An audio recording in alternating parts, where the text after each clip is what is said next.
வணக்கம். வாங்க, இன்னைக்கு நாம பார்க்க போறது வெறும் ஒரு படத்தோட கதை இல்ல. இது குரலே இல்லாத வலிகளோட கதை.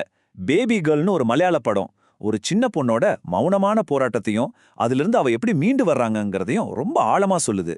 வாங்க, அவளோட பயணத்துல நாமளும் சேர்ந்து போவோம். கதைக்குள்ள போறதுக்கு முன்னாடி ஒரே ஒரு நிமிஷம் யோசிச்சு பாருங்களேன். ஒருத்தரால, அதிலும் குறிப்பா ஒரு குழந்தையால தன்னோட வலிய வார்த்தையால சொல்ல முடியலன்னா அந்த அதிர்ச்சி எப்படி இருக்கும், எப்படி வெளிப்படும்? இந்த ஒரு கேள்விதான் பேபிகள் படத்தோட மொத்த இதய துடிப்பே.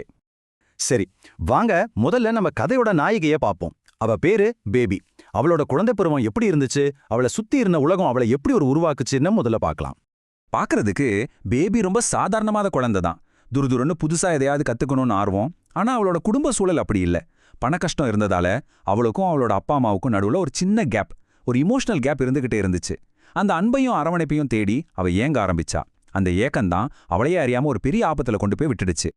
அப்படி போயிட்டு இருந்த அவளோட அப்பாவி உலகத்துல ஒரு இடி மாதிரி ஒரு சம்பவம் நடக்குது. யார் அவ ரொம்ப ரொம்ப நம்புனாலோ அவங்க கிட்ட இருந்தே ஒரு துரோகம், அது அவளோட பாதுகாப்புங்கிற உணர்வையே மொத்தமா சதைச்சிடுச்சு.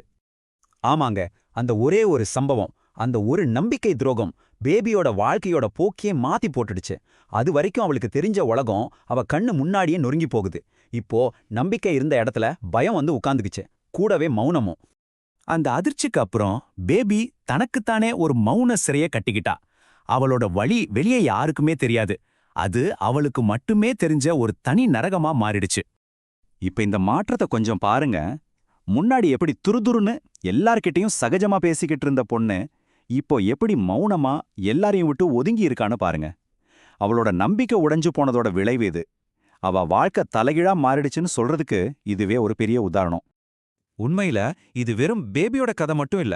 அவள மாதிரி தன்னோட வலிய வெளியே சொல்ல முடியாம தவிக்கிற ஆயிரக்கணக்கான குழந்தைகளோட கதை. நம்ம சமூகம் சின்ன பொண்ணுங்களோட மனசுல ஏற்படுற காயங்களை எவ்வளோ சர்வசாதாரணமா கடந்து போகுதுன்னு இந்த படம் முகத்துல அரைஞ்ச மாதிரி சொல்லுது. இப்படி இருண்டு போன வாழ்க்கையில ஒரு சின்ன வெளிச்சம் மாதிரி ஒருத்தர் வர்றாரு. அவரோட வருகை அவளோட கதையில ஒரு புது அத்தியாயத்தையே தொடங்குது. இங்க ஒரு விஷயத்தை நாம தெளிவா புரிஞ்சுக்கணும். அவர் ஏதோ சூப்பர் ஹீரோ மாதிரி வந்து அவளை காப்பாத்தல. அதுக்கு பதிலா பேபிக்கு அந்த நேரத்துல என்ன தேவையோ, அதாவது ஒரு எமோஷனல் சப்போர்ட், ஒரு பாதுகாப்பு உணர்வு, அதை கொடுக்கற ஒரு வழிகாட்டியா இருக்கிறாரு. அவ சின்ன வயசுல எதுக்காக ஏங்குனாலோ அந்த அன்பையும் அரவணைப்பையும் ரொம்ப சரியான விதத்துல கொடுக்கறாரு. சோ இப்போ நம்ம கதையோட ஒரு முக்கியமான கட்டத்துக்கு வரோம், ஒரு கிளைமேக்ஸ்க்கு. இங்கதான் பேபி அமைதியா வலிய தாங்கிக்கிட்டு இருந்த நிலையிலிருந்து அதை எதிர்த்து போராடுற நிலைக்கு மாறப்போறா. அவளோட போராட்டம் வெறும் அந்த காயத்திலிருந்து வெளியே வர்றது மட்டும் அல்ல, அது தன்னோட சுயமரியாதையை திரும்ப ஜெயிக்கிற ஒரு போராட்டம். முதல்ல தனக்கு வலி கொடுத்தவங்கள நேருக்கு நேர் சந்திக்கிறா. அப்புறம் பயத்தை விட சுயமரியாதை தான் முக்கியம்னு ஒரு முடிவெடுக்கிறா. கடைசியா அந்த மௌனத்தை உடைச்சு தனக்காக குரல் கொடுக்கறா.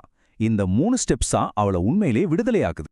நாம சைலண்ட் ட்ராமா இல்லன்னா மௌனமான அதிர்ச்சின்னு சொல்றோமே, அதுக்கு இதுதான் அர்த்தம்.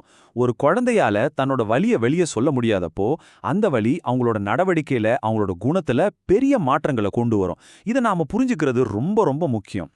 ஆக இந்த படம் வெறும் ஒரு கதையை மட்டும் சொல்லி முடிக்கல, அது நமக்கு ஒரு பெரிய பொறுப்பை ஞாபகப்படுத்துது. குழந்தைங்களோட பாதுகாப்பும் அவங்களோட உணர்வுகளை புரிஞ்சுக்கிறதும் நம்ம ஒவ்வொருத்தரோட கடமைன்னு ரொம்ப அழுத்தமா சொல்லுது. சரி, இந்த முழு பார்வையையும் நாம ஒரு கேள்வியோட முடிப்போம். வார்த்தைகளால சொல்லப்படாத வழிகளை, அந்த மௌனத்துக்கு பின்னால இருக்கிற கதைகளை நாம எப்படி கேட்க கத்துக்க போறோம்? யோசிச்சு பாருங்க, நம்மள சுத்தி நாம கேட்க தவறிய குரல்கள் எவ்வளவு இருக்கும். இத பத்தி சிந்திப்போம்.